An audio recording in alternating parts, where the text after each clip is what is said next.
Welcome back to the Relentless Podcast, where I'm always trying to have conversations that will help you thrive in your physical, mental, and emotional well-being.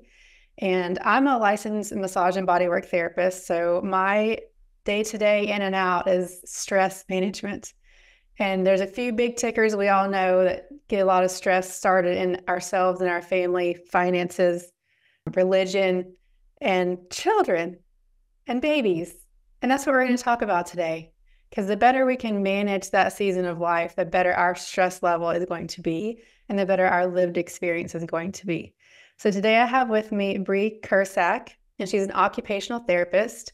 We're going to talk about many avenues of childhood, starting as a newborn, moving into toddler and adolescence, with different problems you might experience and face with your child's health.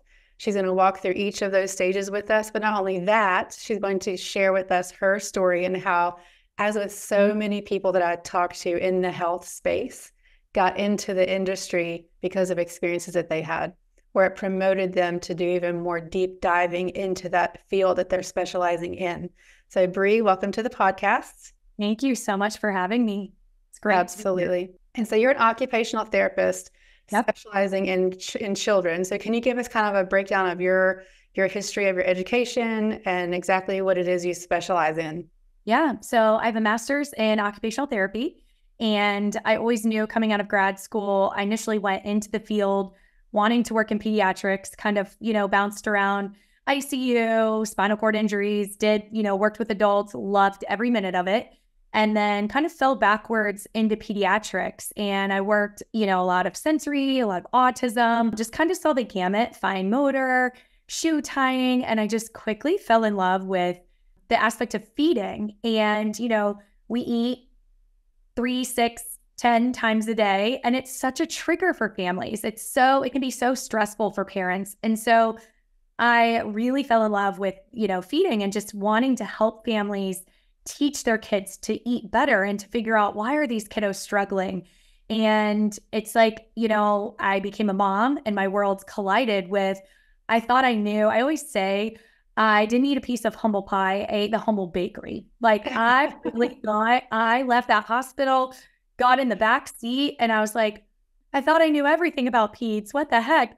And I knew nothing. And my boys have taught me so much, and they have been kind of my driving force in learning and just not taking no for an answer and not stopping. So my youngest really struggled with some sleep issues.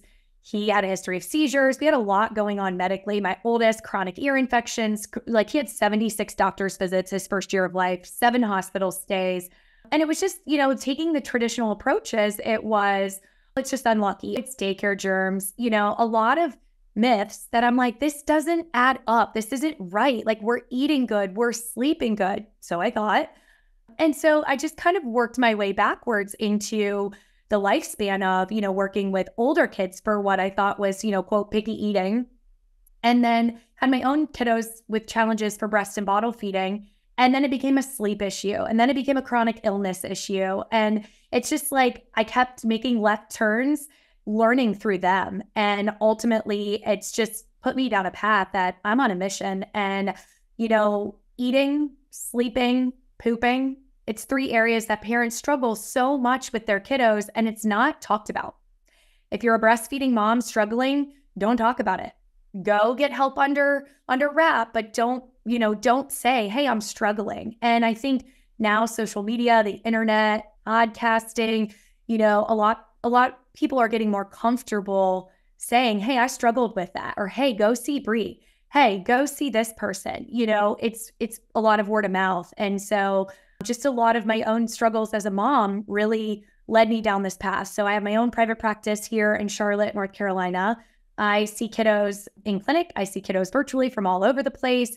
I'm a part of the Medical Academy of Pediatric Special Needs. I joined that group after becoming a PANS Pandas mom, and really I'm an advocate for the MedMaps team because it's a bunch of individuals just driven to bust myths and to get these kids help. So it's been kind of a long, wild journey. And if you would have asked me 10 years ago if I would be here, I'm like, no, I'm just going to be seeing kids for picky eating and shoe tying and handwriting. And here we are.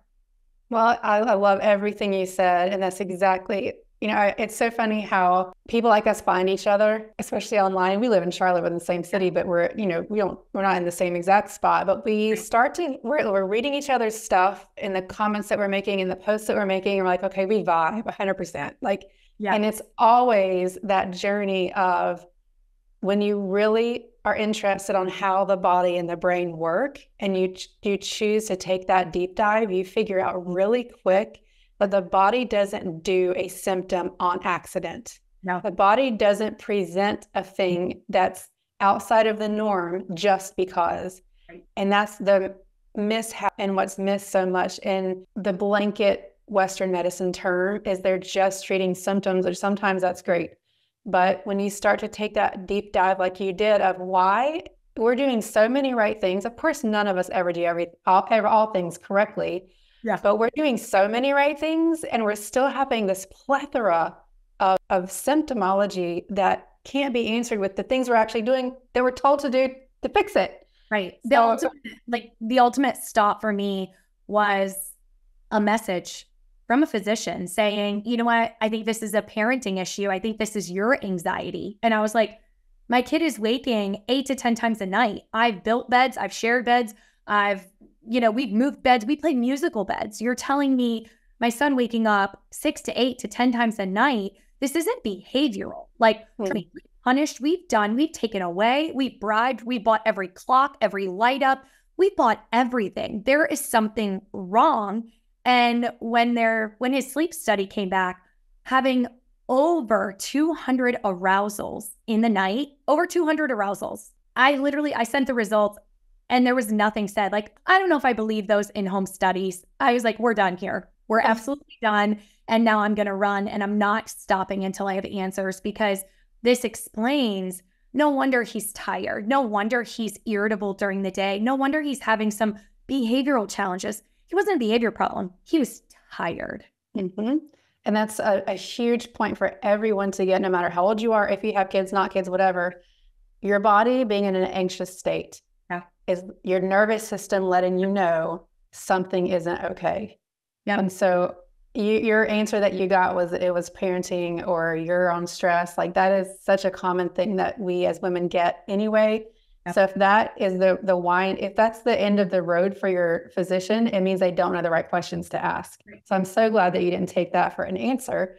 So with our parents that we're talking to and trying to help, let's start from the very beginning, because we're going to get into each stage and signs and how we can help. But from that, coming home from the hospital as a newborn, what are some signs that we can start seeing where, okay, I need to intervene here? Because that's the thing, is we just suspect our babies to be cranky and unhappy as a newborn, but there's, I'm sure, some specific things. And by the way, we need to mention your t-shirt. I love your shirt. So I do craniosacral therapy. So jaw, tongue alignment, how the lips close, how everything is, lined up in here, and abilities of it to move. It's just, like I said, we align on so many things. But going back to bringing that newborn home from the hospital within the first weeks, couple months, what are some things you can help us to look for if we're that new mother? So something that's really fascinating, and it's starting to get more attention, that we are finding that moms with sleep disordered breathing or obstructive sleep apnea or poor sleep, that oxygen intake, if they're not getting it, that baby's not getting it. So if that baby's not getting the oxygen in utero from mom having disrupted or dysfunctional sleep, that is impacting baby's suck-swallow coordination. They are in that uterus. We want them moving. We want them sucking. We want them swallowing. They're practicing to come out into this world and to showcase their skills. So for moms, it's often when they're bringing their baby to me, and as the gears get turning, you can see mom and dad going oh gosh, I was in speech therapy, or oh gosh, I don't sleep well. And it's funny because, I know you do this too. They walk in and I can immediately look at them structurally. We were just talking before we hopped on what's happening on social media where, myofunctional therapists and providers are looking at a photo or taking kind of a celebrity and looking at case studies. These parents walk in my room and I'm like, well, apple tree, apple. It doesn't. Right. And so a lot of times, it's very validating. I joke that I buy like the expensive Kleenexes because oftentimes I get parents that are they're crumbling. They're coming in. If they're not already in a place of, they know, we've identified either a tongue tie or oral restrictions, tethered oral tissues, or they're saying, I'm watching TikTok, I'm watching Instagram. I saw your post about signs of a baby struggling. That's why we're here. So I often bring parents kind of all the way back to the beginning. I explain those suck swallow reflexes that are being built in utero. So what happens if a baby is tongue tied? That is when I've got my awesome little tongue and mouth here. So if that tongue is restricted here underneath, okay, it's pulling down into the floor of the mouth. And what happens is that's creating open mouth breathing. It's also creating, from a suck standpoint, if a baby is learning to suck with a restriction in the back of their tongue or anywhere on the tongue, they're not getting a big wave. They are getting a flutter. So symptoms that we're going to see with babies and signs of dysfunction is, the classic, their colic. I do not jive with that term. I don't buy it. I don't believe it. There's a reason why this baby's struggling. Let's figure it out together. So what can happen if that tongue is restricted of any sort, or even if there is no tongue tie and they just didn't pick up some coordination?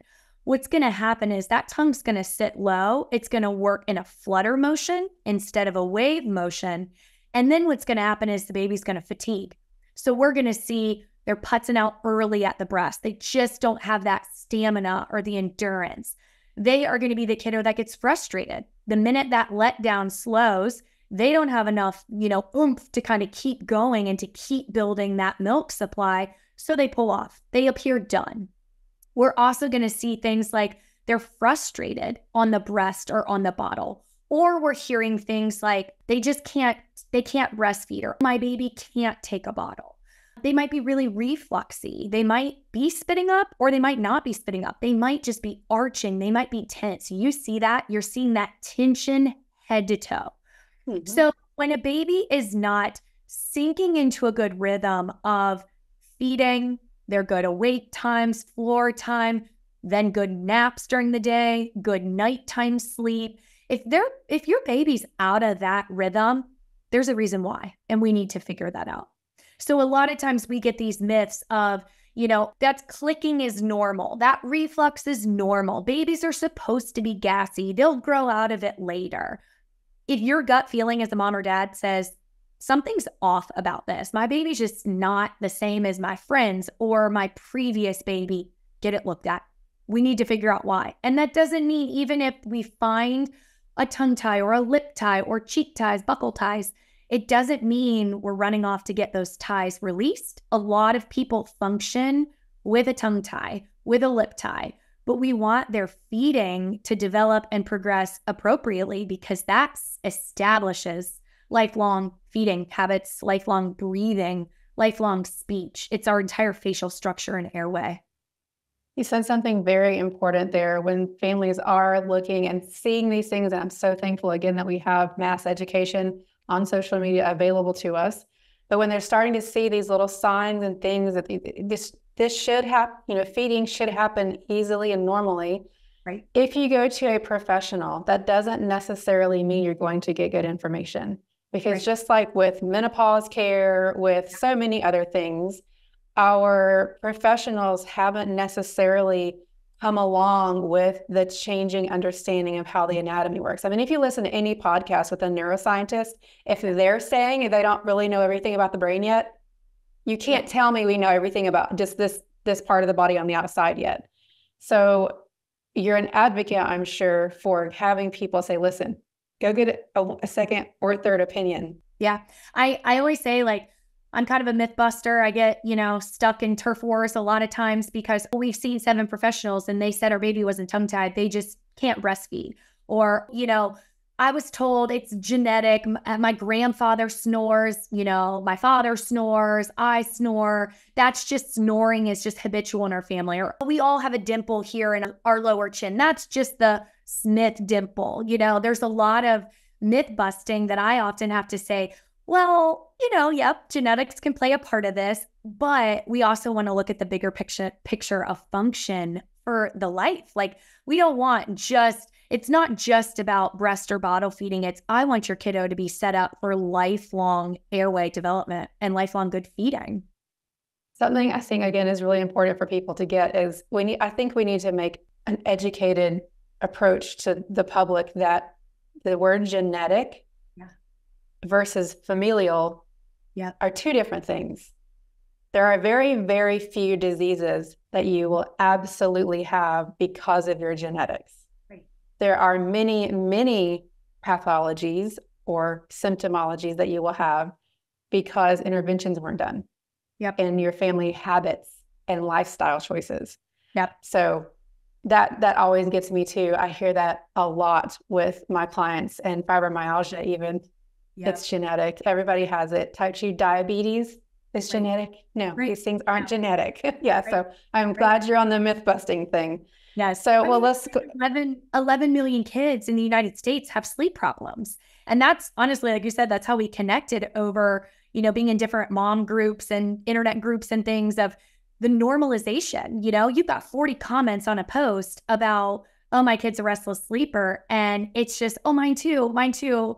Bedwetting. My doctor said they'll grow out of it. Oh, we heard that's genetic. My husband did it till he was 10. So we're not going to worry about it till 10. 25 to 50% of babies over the age of 6 months old are still having night waking. That's not good. Right. So question something I saw, I think this came out, I don't know, my timing is because everything is so fast and furious in the medical world.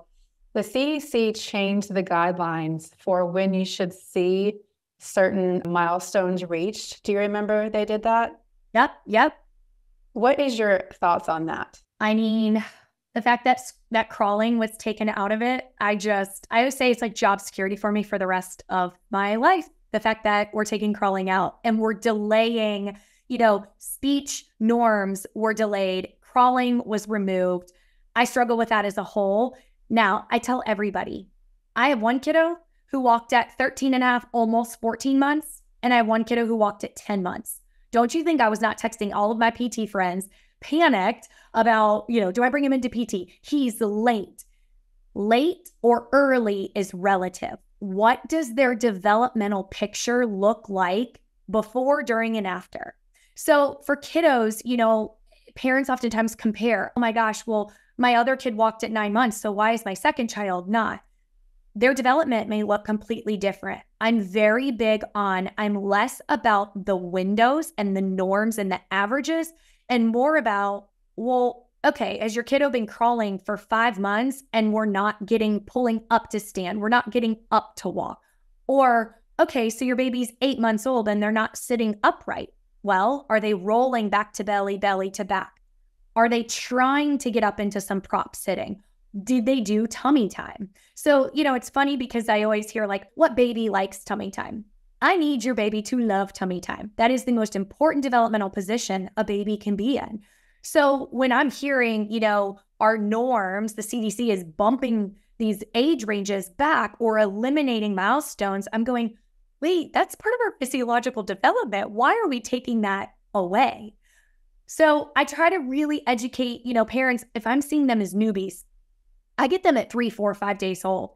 I'm mapping out, I'm not worried about their sitting and crawling that young, but I'm mapping out, hey, here's what I want you to work on for the next 30 days.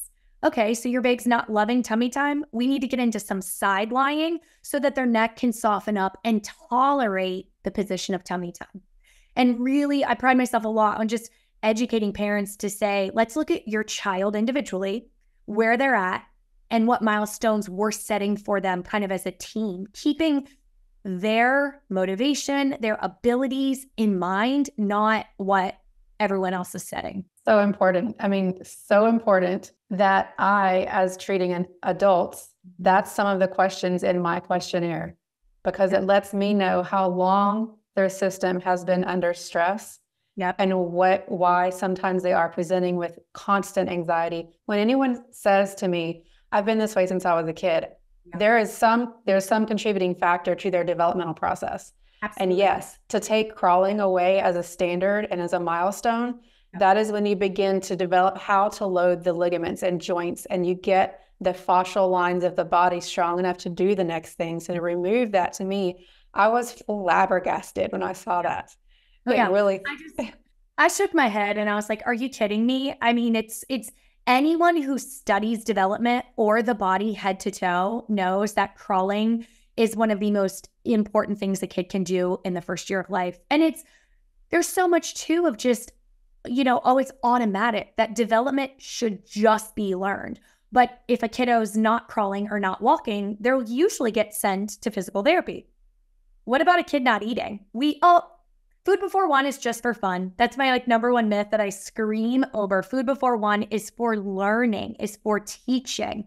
Volume and repertoire, I'm less worried about. But the skills, we are missing vital windows because, in my opinion, of fads where, people are jumping on bandwagons and they're not doing the basics of tummy time, crawling, feeding development in that first year of life. And it comes back. When I get a kiddo that's 4, 5, 6, 8, 9, 10, first thing I ask the parents, they don't remember their first year of life, right? They tune that out. They're tired. It probably was not a great time for them. But I say, was your baby a high needs baby? Yeah, I could never put him down. They were so uncomfortable. They would spit up everywhere or they would cry being put on the floor. So these babies that have a nervous system that is frazzled in the first 6 months of life, we need to see them. Those are the kids we can redirect. They're not broken. They just need some support. And that is, like you said, we as humans, we compensate. That is what we know to do. So if we can't complete a task, we compensate through the task. And we see it. You see it. You see it in the adult population. 100%. So going back to that newborn, so you mentioned tongue tie, lip tie, buccal tie, jaw ties. So explain to the person that's never heard that before or just heard it and repeated it without knowing what it is, actually what's going on with the tissue and the fascia and why that's so extremely important to development over the lifespan of that human body. Yep. So ties can be formed usually by 16 weeks in utero. So we are this big, itty bitty in utero. And if we have developed a lip tie, tongue tie, buccal ties, lower lip tie, we can be tied in 7 places. Now, it goes back to, is this genetic? Is it part of the MTHFR mutation? The research is still out of why are ties forming? Why are we seeing a high volume of ties? Why am I seeing kids tighter and tighter and tighter? I will tell you, I did not see the kids this tight 10 years ago. They existed, but not in the number, not in the volume. So, is it the external or environmental stressors? There's lots of theories about what creates a tie. So we all have a frenulum or frenum, interchangeable words. So those bands underneath the tongue that attach the tongue to the floor of the mouth, that attach the upper lip, and then cheek ties can be our dimples. We all have frenums in our mouth. It's at what point do those attach and at what point do those cause restriction? So I will get kiddos that have the worst looking, most restricted ties, and they have beautiful function. On the other side, I get kiddos that we've been told this was a mild tie. Oh yeah, we don't have to worry about it. They can still flange the upper lip and get that nice duckbill latch, or their tongue seems to be moving well.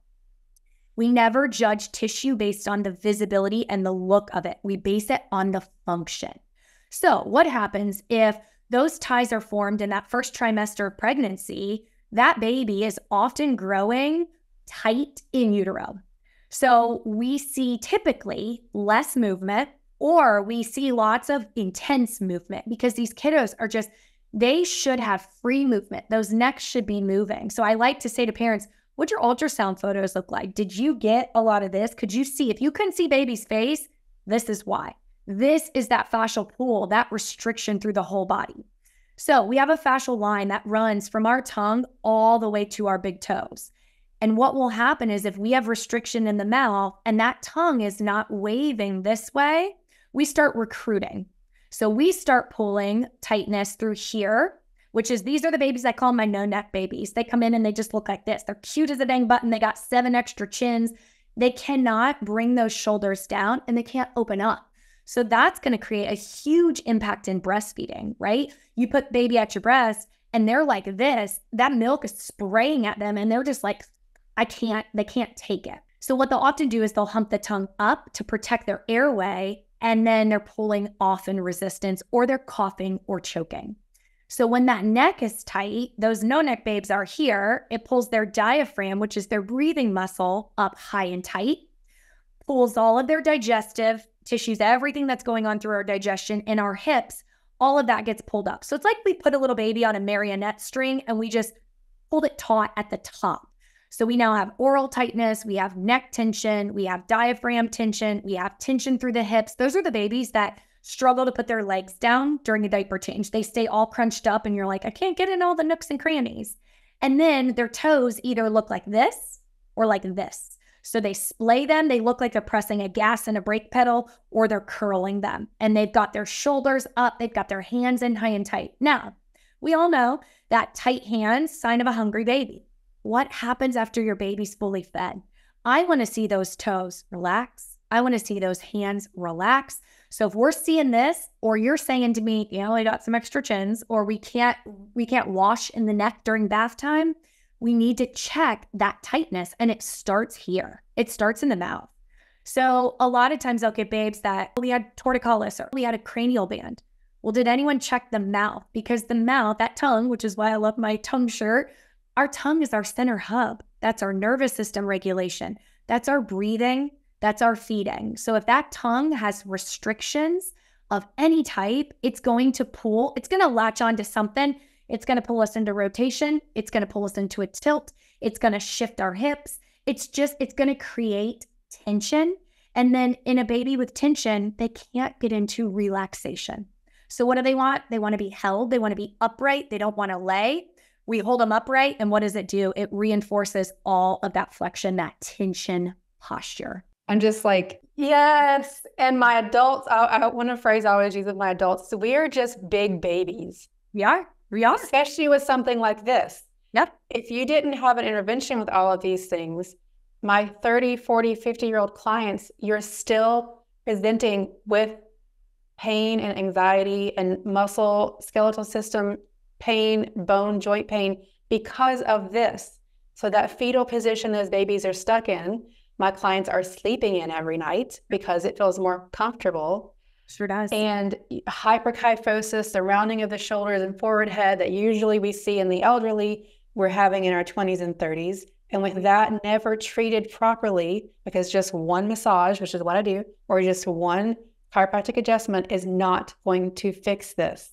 No. So if I see so many babies that it's funny. I bought a bigger mirror so that parents, when they start kind of like connecting the dots and, they're excited and they're like, oh my gosh, this explains it. And I feel so validated. And this explains me. And can you check to see if I'm tight? I'm like, sure.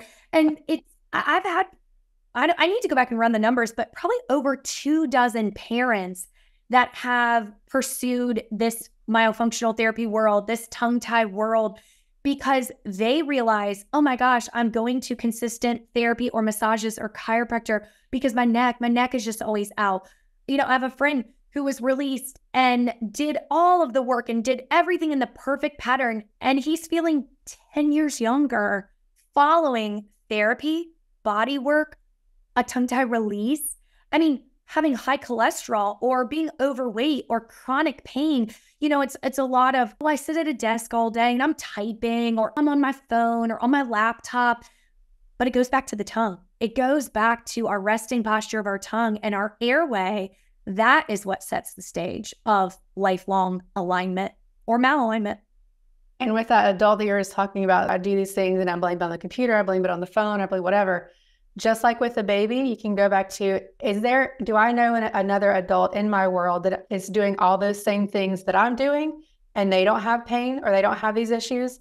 Yeah. And that kind of gives you a tell. I always say you have more in your soup mixture than just sitting at your desk for a living or just being on your phone, because I have clients, they sit at a desk for 8 to 10 hours a day and they have zero pain. Yep. So when you're not able to do regular human common day stuff without chronic pain or other issues, breathing, heart, like can you even get a good breath when everything's squished up like that? No. So obviously you're going to be anxious. If you're doing regular worldly life things and you're having all these symptoms, we got to go back to the beginning sometimes.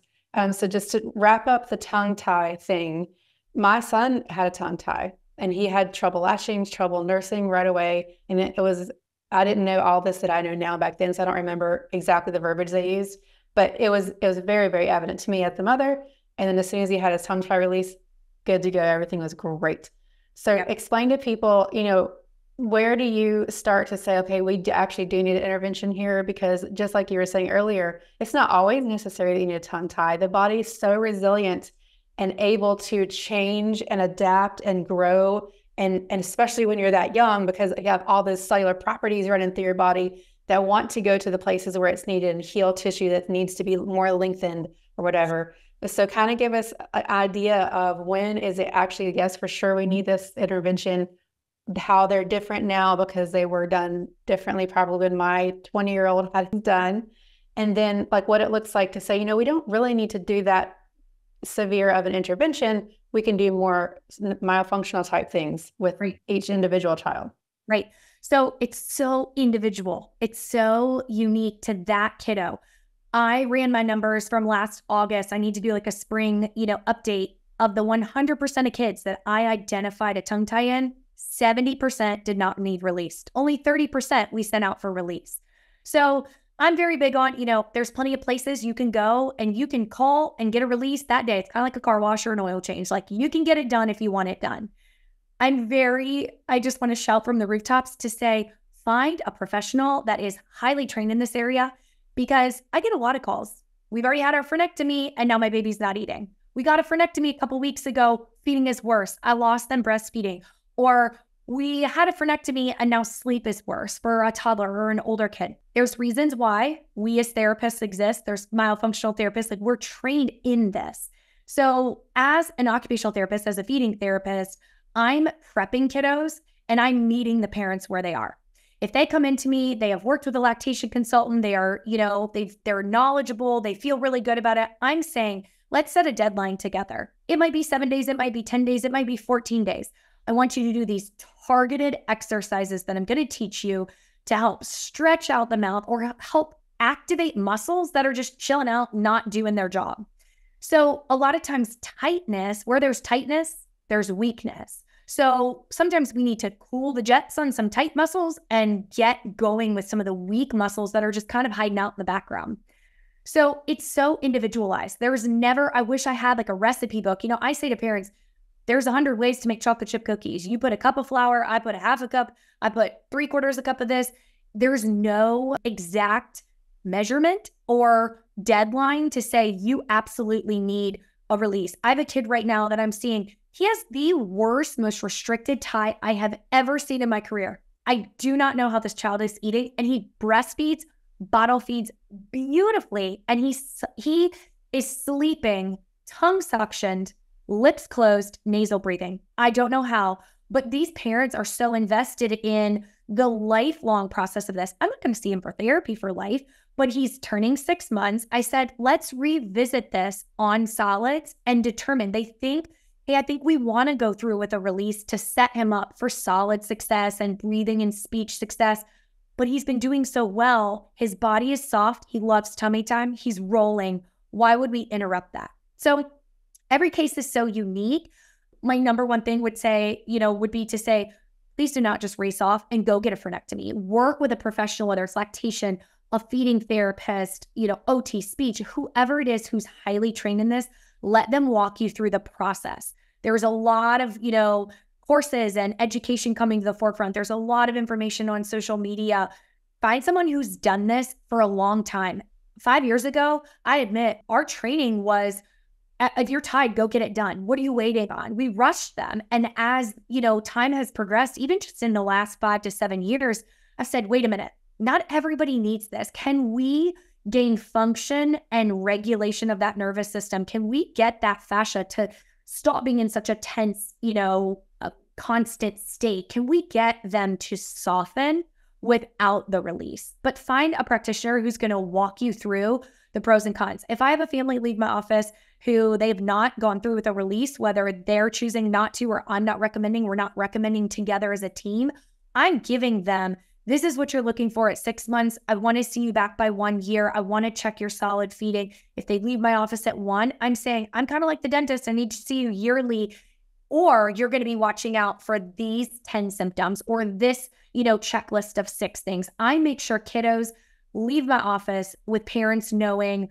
this is what we're going to watch out for, and we're going to text Bri if we see something otherwise. I don't want to see your baby and then you come back to me at 5 years old and we have all sorts of issues, because now it's snowballed and you're stuck. I always say to them, you're stuck with me for a really long time at that point. So let's stay on it early and kind of know, what pros and cons, because if a baby is struggling, a release doesn't always just make them not struggle. It can make them struggle even more. I've seen kiddos, moms have lost breastfeeding because they got a release. The kid had no training beforehand.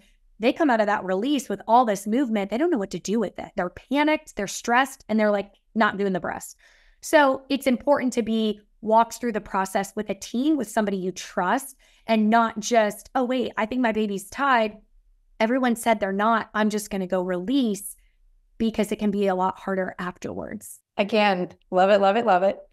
And to put a little pin on, this is what actually medicine looks like for people. I'm going to say that very intently, because if you go to get care for yourself, your infant, whoever, and you're basically given this blueprint of this is what we do when you have this and this, that is not practicing healthcare, which is why I love you and your philosophy, because it can be a different thing for every person. For me, someone that comes in with shoulder pain or a frozen shoulder, they all got it in 50 different ways. Yep. And the answer isn't going to be the same for everyone.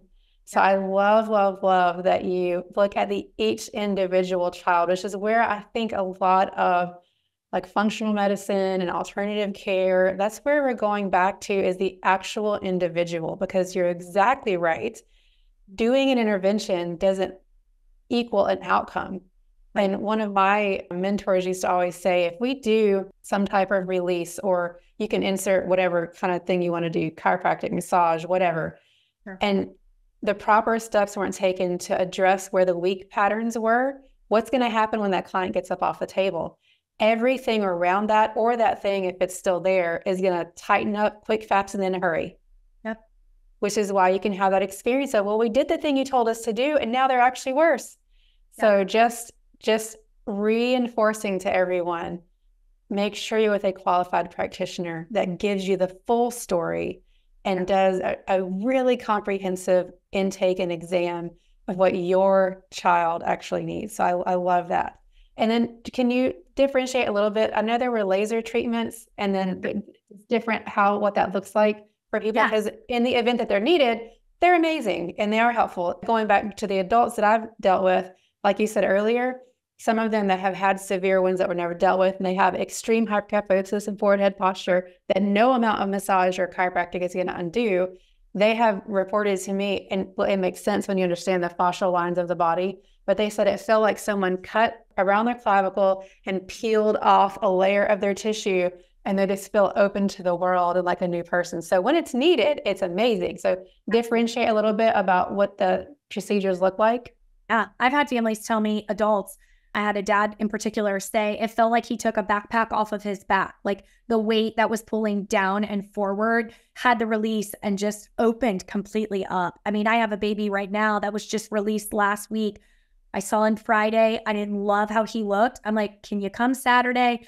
They're from out of town. They drive, an hour and 15, 20 minutes in. I'm like, I'll see you in my home office. I'm treating him like right in my living room floor, because I'm like, no, we need to get on this. And this is crucial because we just had a release 3 days prior. So there's lots of different ways. I work with a lot of providers who release from, North Carolina. I have South Carolina providers that I refer to. But in a nutshell, like it can be a dentist performing with a laser. There's multiple different types of lasers, and there's multiple different types of techniques. So it's important. I also refer to providers that I refer based on the child, based on the family's needs. So if I have a mom that I know needs a lot of, bedside manner, a lot of support, I'm going to refer to a certain provider. If I have a family that's like, you know what? They're not trying to have dinner with this provider. They're not trying to be friends. They just need a really good frenectomy. I'm going to, refer to this provider over here. So lots of different options from a dental standpoint with that laser release.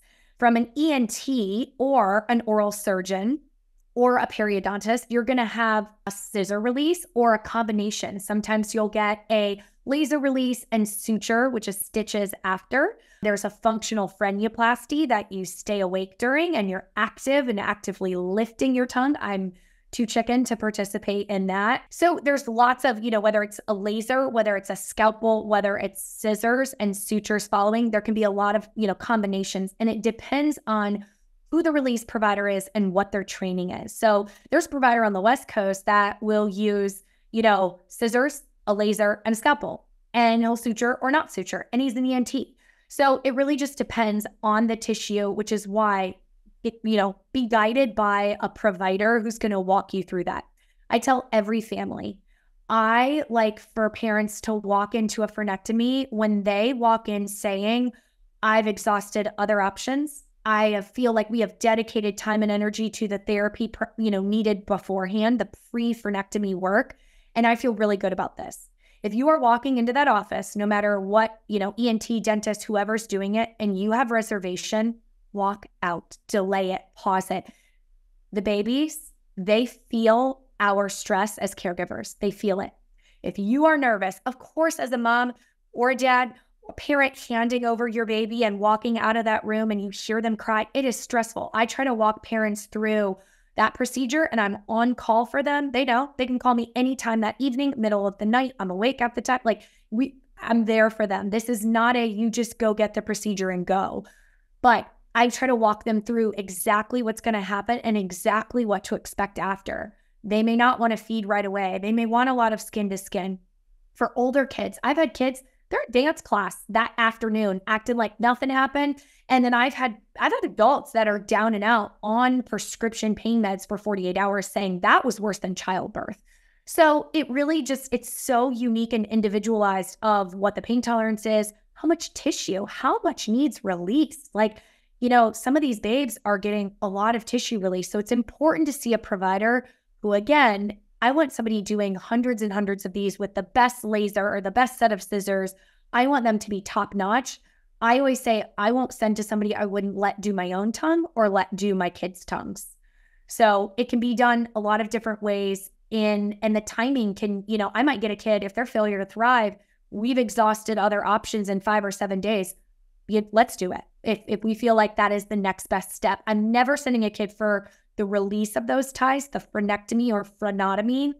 I'm never sending as let's just throw it at the wall and see if it sticks. No, it needs to be very well thought out and part of our plan. Another very, very important point to make is if a mother is having trouble with their infant and you go to your standard pediatrician that's doing, watching your markers, giving your whatever care, and they recognize a tongue tie. I see a tongue tie, this absolute, you need to go have this taken care of. That's why, in my opinion, it is so important to put the brakes on. Yep. And insert someone like you as an occupational therapist to say, wait a minute, before we go to that drastic step, again, let's educate on the whole picture, because it's easy for us on the outside as practitioners for us to see a dysfunctional pattern, but we need that professional that's in the middle as that intermediary between the drastic interventions, because there's 100 different things that need to be looked at, done, cared for before you go to that. So I highly appreciate your specialty, and I hope that people will take from this, okay, even if I was told absolute, without a doubt, I have this thing, let me call in this person here that's the specialist in this. And not only because you're the specialist in it, but because you have chosen to build around you this circle of providers that you know to refer to. Yeah. Because again, if just that pediatrician or dentist says, go get a tongue tie, they have no relationship with those people. They haven't had clients come back to them for continued care because that's not their specialty. Right. To see how the work was done, to see how the aftercare was, rendered. So your position and your specialty is vastly needed. So thank you again for what you do. I had to gain some thick skin because early on, I would give recommendations and parents wouldn't follow it. They would either leave my office, call, go get a release. And then I'm stuck kind of mopping up the mess when they're saying, my baby only took 7 ounces yesterday.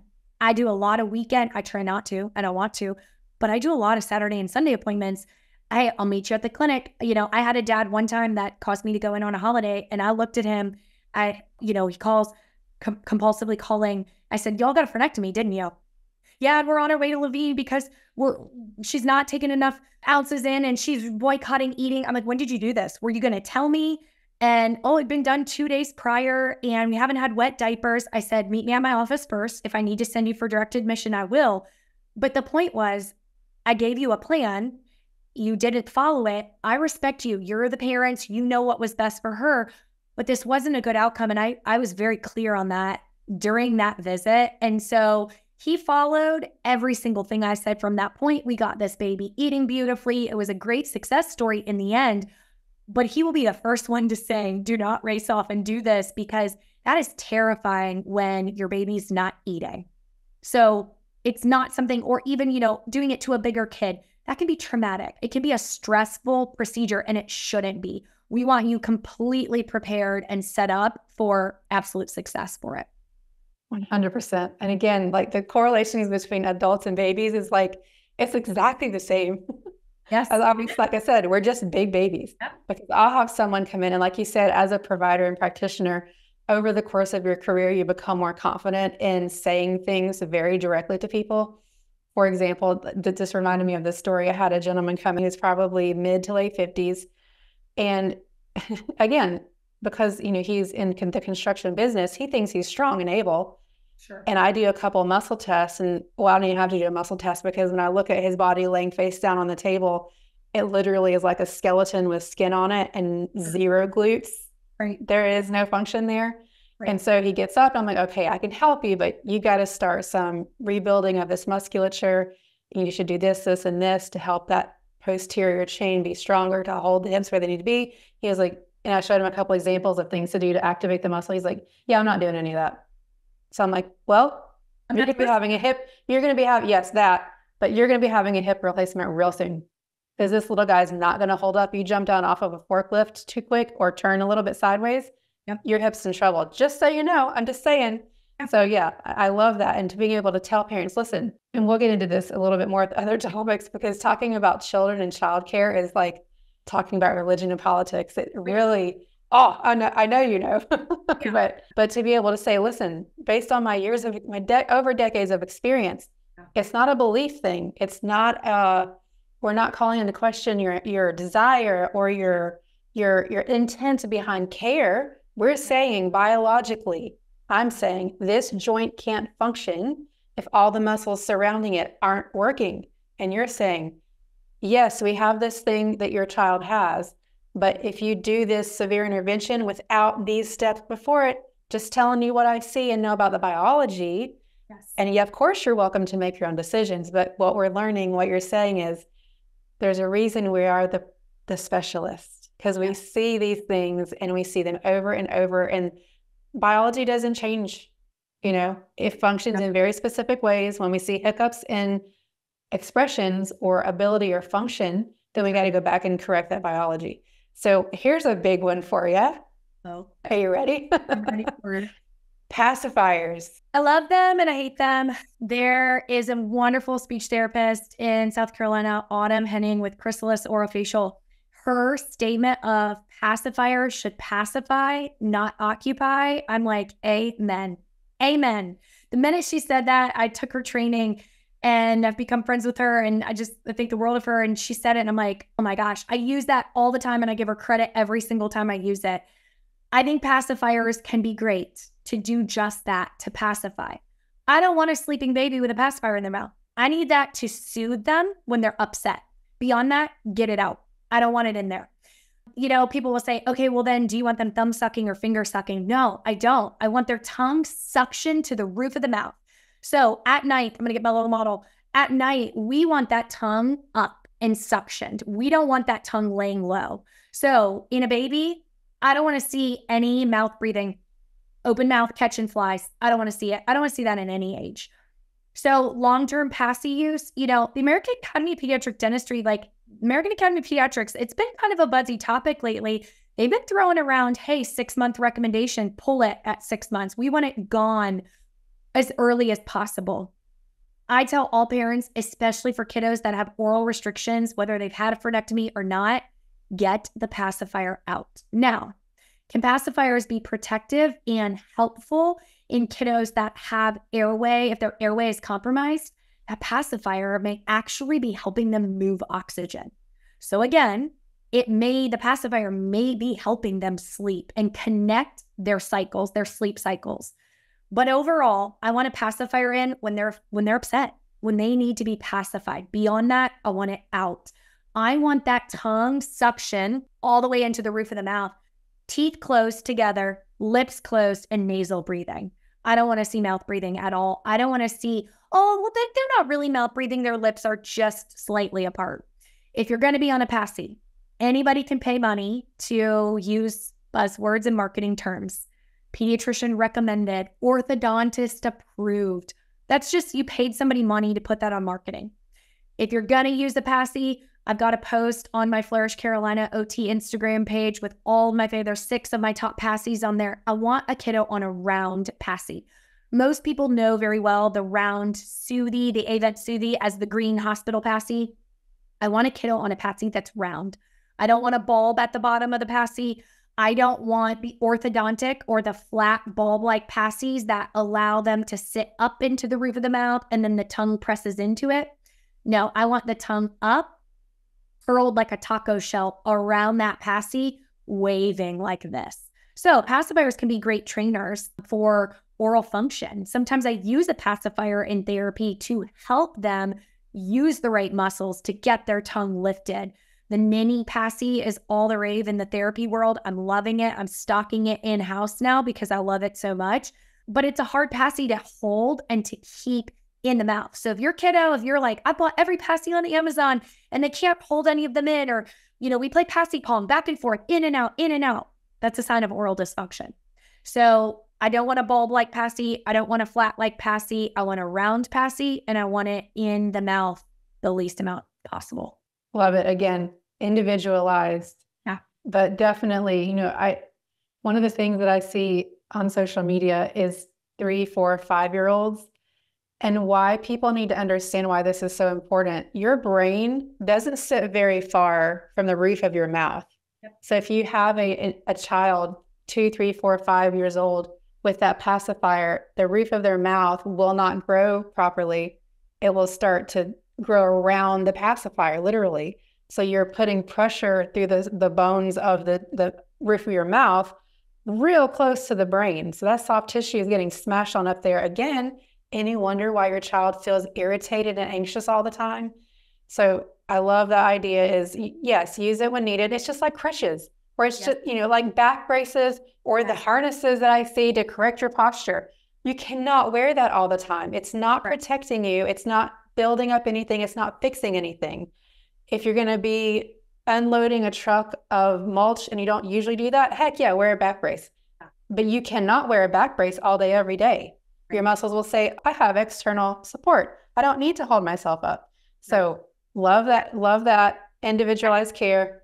That tongue suctioned up into the palate, that's our vagus nerve. We're seeing a lot of that buzzword on the internet and on social media. When that tongue is sitting up here, suctioned up into the palate here, and the teeth are closed and we're nasal breathing, we are regulating our nervous system there. So if your kiddo's mouth breathing, I know we're going to talk about this and maybe we just jump into it. These mouth breathers, you shouldn't be mouth breathing as a baby. Your toddler, your child, you adult, no one should be mouth breathing. No one. So when that tongue is not getting that stimulation, we are not getting the parasympathetic nervous system into regulation. So if we are looking groggy, if you are hearing snoring, huge red flag. That is a problem. No one should snore short of having, a cold, a viral illness.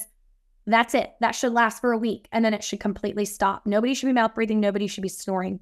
If we are seeing kids in funky positions where they have their necks cranked back and their mouth open, if we're seeing drooling on the pillow, if we are seeing upside down, inside out, off the bed, hanging off. Their sheets are a mess. I always say telltale sign is the hair. Even for kids that, boys that have short hair, it doesn't matter. If that hair's standing up or that hair's a mess and their sheets look like a tornado went through, if we are having fidgety legs, leg pain, if they sleep next to you or they wake up and you slept with them the night on vacation or they had a bad dream and came in to find you, if they're like sleeping next to an octopus that's like trying to find their keys, that's a problem. That is a sign of sleep disordered breathing. So those are the things we want to really check into in our older kids. That is built in infancy, the first 6 months. So your mouth breathers likely didn't just become, they didn't just wake up at 3 years old and become a mouth breather. They've been a mouth breather, or their tongue has been pulling down, not getting suctioned. Their adenoids could be enlarged. Their tonsils could be enlarged. So it's like chicken or egg, which came first? If the adenoids that sit kind of, I explain it to parents like behind the nose, above the tonsils, we can't see them without being scoped. If those are enlarged, that's going to create mouth breathing. Our adenoids are our filter for blowing our nose. That filters all the dust, the germs, the junk out. So if we're not nasal breathing and blowing our nose in the morning to get the junk out and those enlarge, then we become a mouth breather. Then it enlarges our tonsils. Well, guess what? All of the germs, dust, bacteria, viruses, everything in the air hits our tonsils and it spreads through our lymphatic system. So those chronically sick kids, the chronic runny nose, I don't want to hear, oh, they're a daycare kid. No, they can get a cold and it needs to go away. It needs to clear.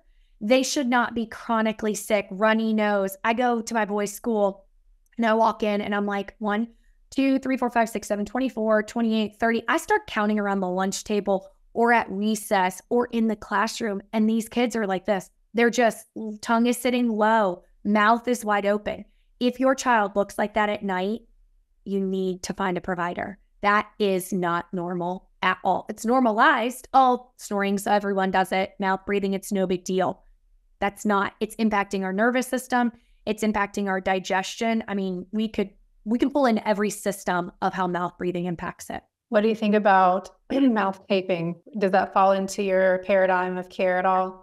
Yeah, so I am a huge fan of it when we know that the airway is safe. There are a lot of people out there mouth taping and they have not had a cone beam scan. They have not had any sort of testing to test their airway patency. We need to know what their airway looks like.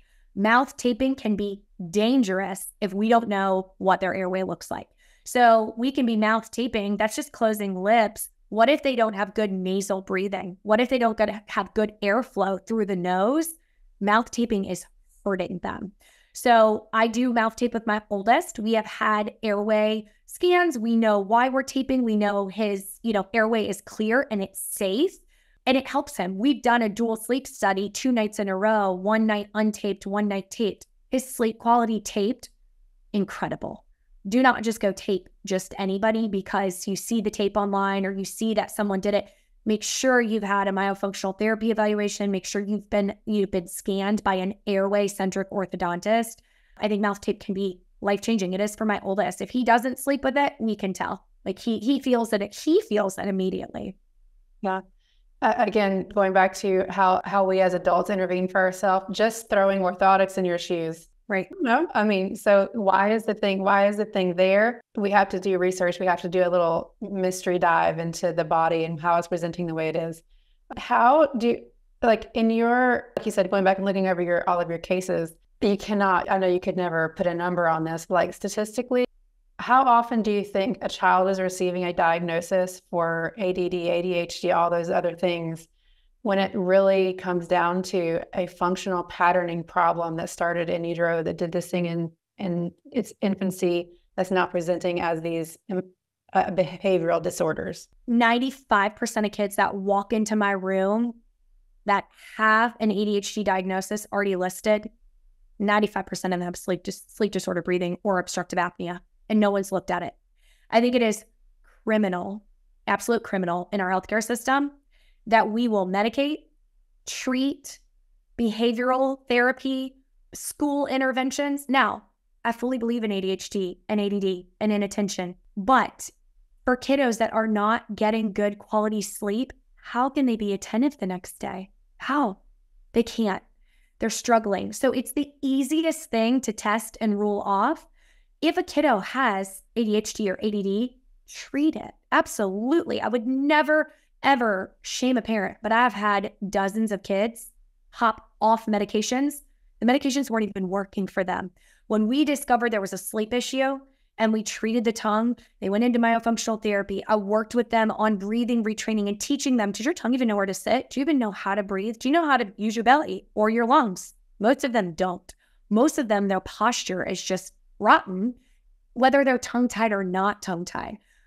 But I would say, I couldn't even put a number on kids out there that I'm not seeing. I mean, they're saying 95% of kids that have an obstructive sleep apnea diagnosis, that they were never diagnosed. Like, it took for the parent, these kids are rolling around, 95% of kids are rolling around out there with obstructive sleep apnea, and like, people don't even know it. And it's the easy thing to check.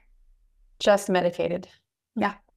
Yep. Very scary. So talking about sleep, obviously, if you can't breathe, you can't sleep. How can we start to help parents formulate a game plan to, obviously, very first is getting the occupational therapy and getting looked at for the structure, but actually in the home, in the habits that we have, in the lifestyle game plan of how our evening looks, how can we start to help parents build a routine to make sleeping a success? Because it should be the end of the day, everybody's coming together and, having this wonderful time, not crying and screaming every single night. So how can we start to lay out some practical guidelines and tips to help sleeping be more successful?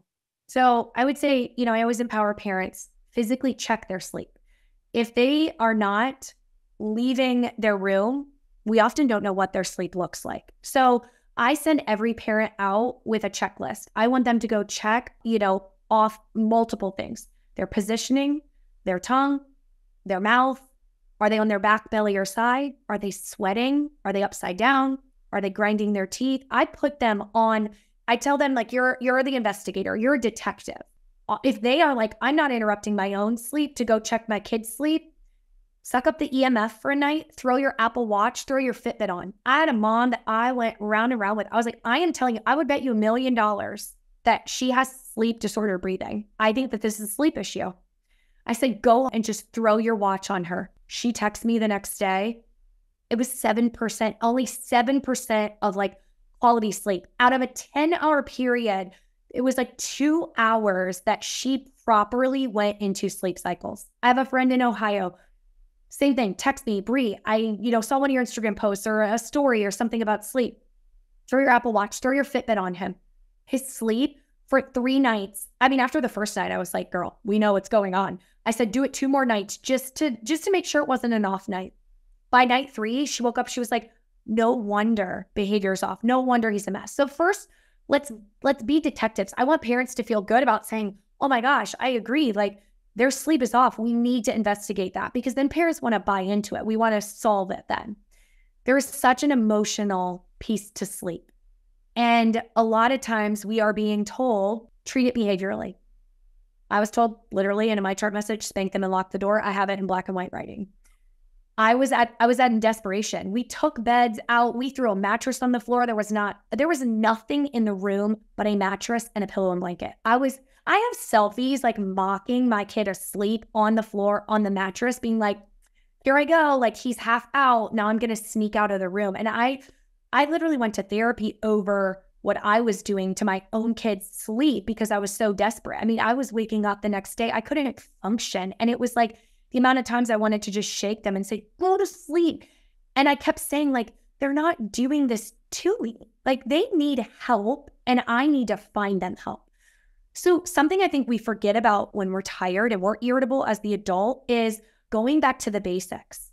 Routine is everything. Routine is everything.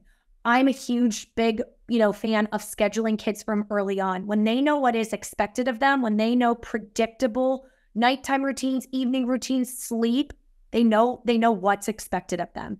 And their body knows. So if we don't have a consistent bedtime, that's a huge problem. That's a problem for them as an infant. That's a problem for them as a big kid. Now, we have sports, we have after school curricular activities. We have screen time. We have all of these things. I'm a mom. I'm a working mom. I get it. I gave advice. I feel like I need to write apology notes to people that I gave advice to before becoming a mom. Because I'm like, oh, do this morning routine and do this evening routine. I'm like, take a shower, get your tail in bed. Let's call it a night. But routine is so important. So if we can get kiddos, let's start in infancy. Before we are sleep training your baby, check their feeding. Are they getting enough ounces during the day? Are they night waking because they're actually hungry? If we are sleep training a hungry baby, we are telling them, your nervous system, the message you're getting from your brain, shut it off, ignore it. So while I love sleep trainers, I work with some very good ones. I refer to them frequently. I need to know, most of them that I refer to, they come on my side of understanding ties. Most of them, they've experienced it as moms as well, and their own kids. And they're like, how do I even give sleep consultant advice when, my kiddo is struggling with feeding and airway? But getting that routine is huge. Having predictability. So in infancy, in that same crib, that same sleep environment, I want it dark. I want it cozy. I hear a lot of older kids, they sleep with their closet light on. I'm like, what? You cannot have your closet light on. That is keeping your brain awake. Even little lights like smoke detector lights or camera lights. You can take a tiny piece of dark, electrical tape and cover just that light. Do not impact your smoke detectors and your cameras and things like that. But if that little light is enough to bother them, especially bright lights, these bright green and yellow, get them out. Relaxation before bed, whether it's just a quick wind down time. Can we do a quick snuggle? Can we read a story or read a book that helps the kiddo wind down? If we are just quickly getting them out of bath or out of dinner, their nervous system didn't get time to wind down.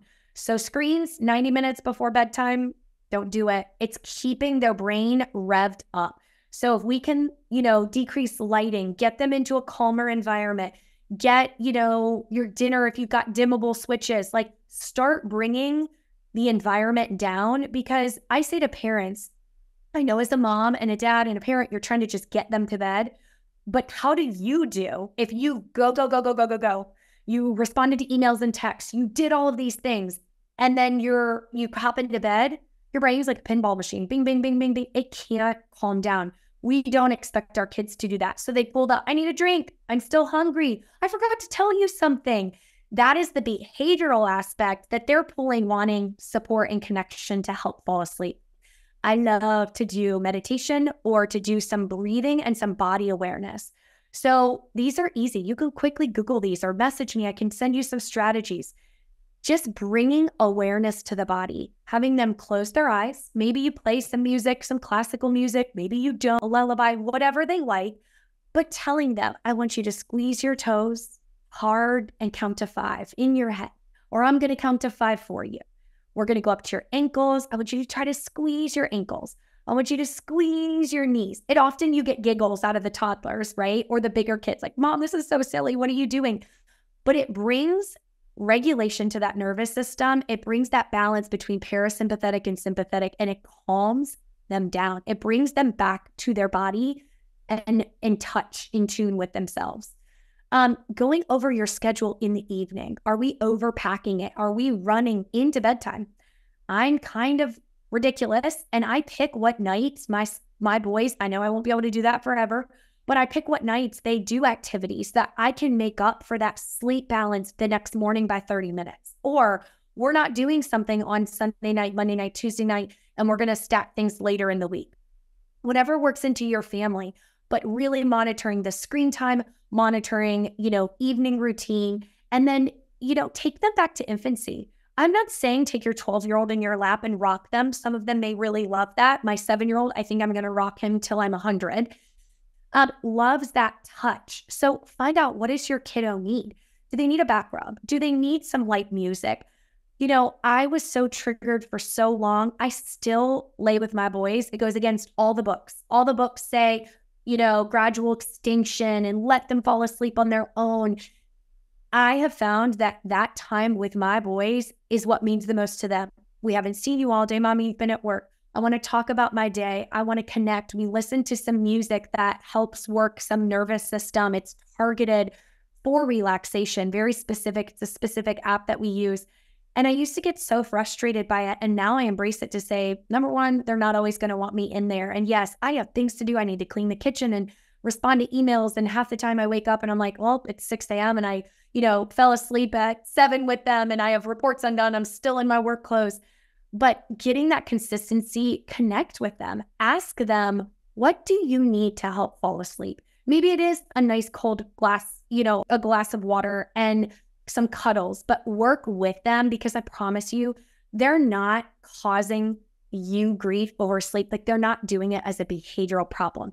Maybe they need some connection and attention.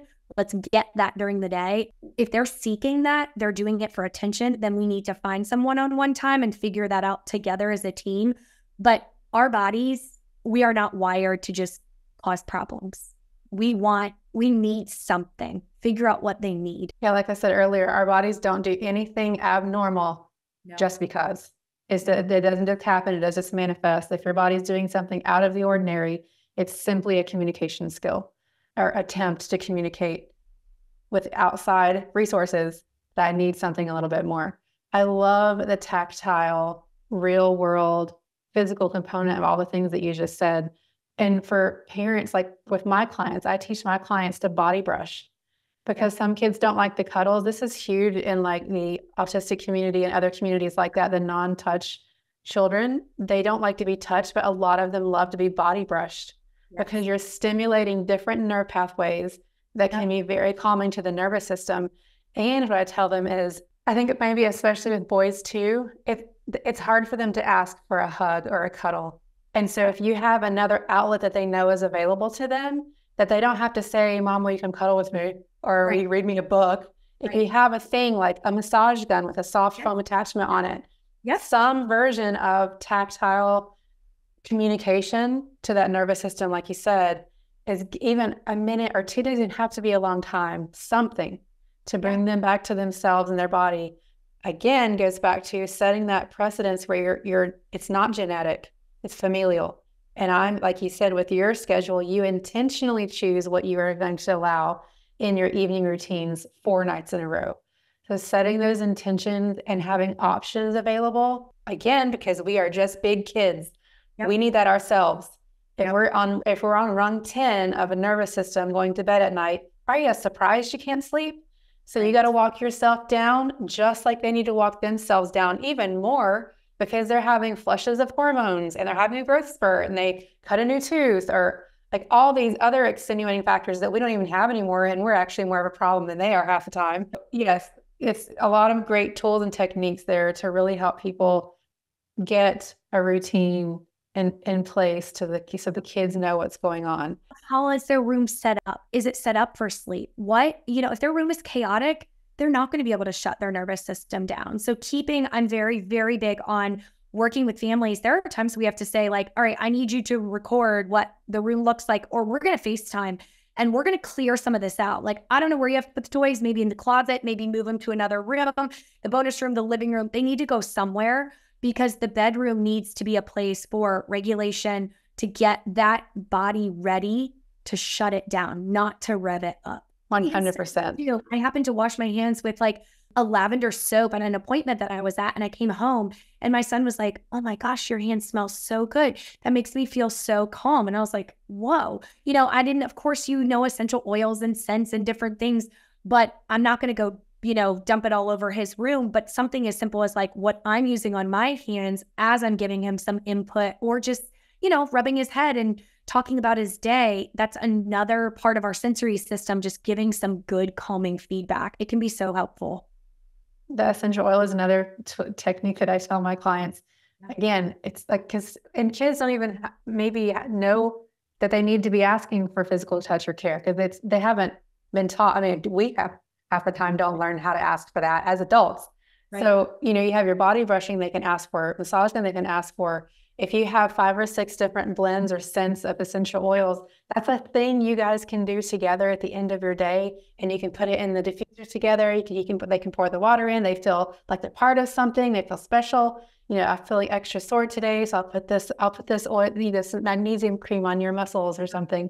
And they're getting all those good tactile interventions and communication and bonding without having to specifically verbalize, I need some extra attention today, mom or dad.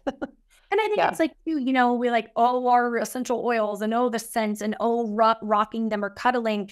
But really, those are foundational needs as a human. And our busy lives often negate those. Like, we don't have time for that. And I get it. Again, I tell all parents, like, I'm a working mom. I understand. When I type reports, I tell them, give me 24 hours to get your report because the likelihood of me falling asleep with my voice is high. And I'm just going to own it. Right.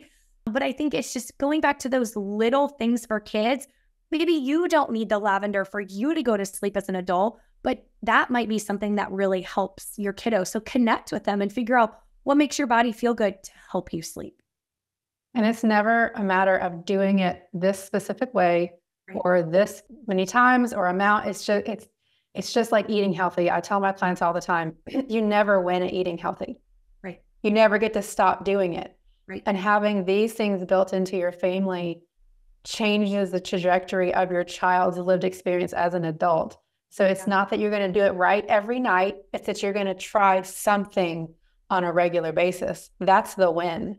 Yes. Again, predictability and routine. Kids thrive off of that. Something you mentioned too, hormones and different things that are happening in the body. And that is something I see so often and very misunderstood. I have lectured on this topic multiple times on, our melatonin. When our body is getting the information from dim lights and a relaxing environment, that helps our body produce melatonin, which is what winds us down. If we are not breathing correctly, our melatonin, serotonin, cortisol cycle is interrupted. So for you, those of you that have kiddos that are waking in the middle of the night or consistently, they're a 2 a.m. waker, they're a 4 a.m. waker, we need to look at what is their hormone cycle like. If they're mouth breathing, it's going to interrupt that melatonin, which helps them fall into that good deep sleep. We go through 4 sleep stages. We want the body going through those correctly, not jumping around, not missing deep R, rapid eye movement sleep, or non-REM. So if our melatonin is wearing off early because of frequent waking and mouth breathing, that's going to increase our serotonin, which is going to it's going to make us wake earlier. So all of you with early risers, what is happening to that melatonin, serotonin production? And then our cortisol level rises. So those of us in adults and, we're aging and hitting menopause, like everyone's talking about our cortisol levels. Well, our stress and our adrenals, right? But what's happening at night? What's happening in our sleep and our airway? So our leptin and ghrelin, those are our hunger and our fullness, that if we are mouth breathing or we are not getting into that correct melatonin, serotonin cycle, it's going to impact our hunger. It's going to make us hangry. It's going to make us crave typically carbs and sugar because we didn't get good sleep the night before, which is where I kind of, when we're connecting on social media and kind of busting myths, it's the snowball effect, right? We're commenting on, it's a sleep issue. It's a behavior issue during the day. No, we need to check sleep. Now we need to check those hormone levels. Now we need to check nutrition. What are they eating? Are we filling up enough? Just like a baby who's not going to sleep, not getting enough milk. Kids, if we're not getting enough quality nutrition, we can get empty calories all day long. That nutrition is vital for us to get good quality sleep. So our body can rest and digest and repair and then start the next day all over again. 100%. It's a full picture that's needed. There's never only one thing that caused it, and there's never only one thing that's going to fix it. Right. I always tell people, if your doctor says, or whoever you're listening to, if you have to do this is going to fix that thing, just find another one, because there's never just one answer. We could probably talk for another 5 hours, but I know we both have kids and families need to get to. I have one last question. But before I ask you that question, are there any other big myths that you want to bust or big pain points that parents have or kids have that you wanted to bring out before we go to that last question? I mean, I feel like we talked about a lot of them, like don't normalize it. If your gut as a parent, I always say your mom gut, your dad gut, like it's not wrong. And if you are sitting here and you've been told, they'll grow out of night wetting, they'll grow out of snoring, they'll this, they'll that, we're compensating. So you're doing a great job as a parent. I want everyone to listen, whoever is listening to this or watching this, you're doing a great job. This is the hardest job on the planet, being a parent. And, we all can go back, coulda, shoulda, woulda, like know better, do better. When you know more information, then we can do better with that information. So you're doing a great job. This is hard. And sleep and feeding. I mean, I deal with the 3 hardest topics: sleep, eating, and pooping. Like it creates so much stress at home. So if your gut is telling you something's off and you're being dismissed, dig for answers, reach out, don't stop. A lot of times I get parents like, oh, we've seen a gazillion providers, and there's a reason. There's a reason that you're, going through providers and you're not being heard. Don't stop. Get your kiddo help, because we want everyone to grow and to feel good. And, a kid or an adult who's never gotten good sleep, you don't know what good sleep feels like until you get it. And that, I feel like, is such a gift. If I could give a gift to everybody, it would be putting a good night's sleep in a box. I want them to sleep good so they feel good. So my last question is, and it kind of goes back to like how I started, I'm helping adults every day in my career manage stress. And a lot of times it's the mother, because she's so strung out doing everything for everybody. With all of the families that you've worked with, how important is it to have both caregivers, if they're available and present, to have both caregivers participating and having an active role, especially when you have a lot of dysfunction or a lot of circumstances around, how the mouth is forming and all that? How important is it for long-term success of the child and the marriage for both to be on this path together? It's non-negotiable. And I see a lot of families, I don't feel like I have to sell my services a lot, or, once I get a parent, say one parent comes to the appointment or a single parent, if, I'll tell parents, start recording, voice recorder, video record me. I just simply ask that they don't share it with the next family, because my advice to this child could be opposite for the next. But I want that parent. I do tons of voice messages to families. I'll call and do a FaceTime or a voice message to a parent. Send me an email. I need the house. It's a unit, a family unit. This cannot be, we're going to have this bedtime routine for this kid, but not for this one.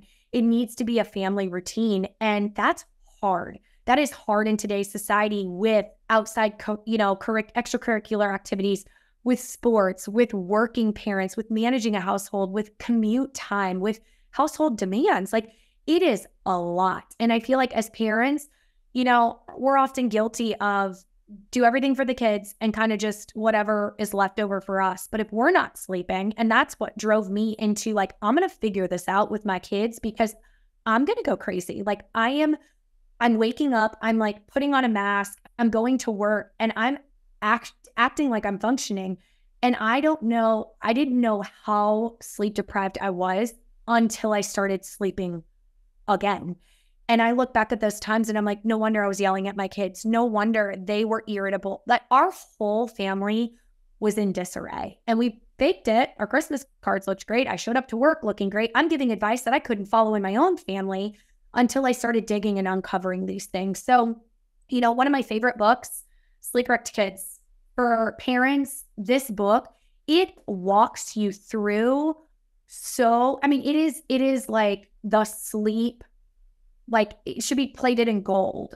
It will walk you through everything. It will tell you and help you find, hey, this might be a problem. Let me dig into this. For listeners that are not in the Charlotte area, reach out to one of us, on Instagram.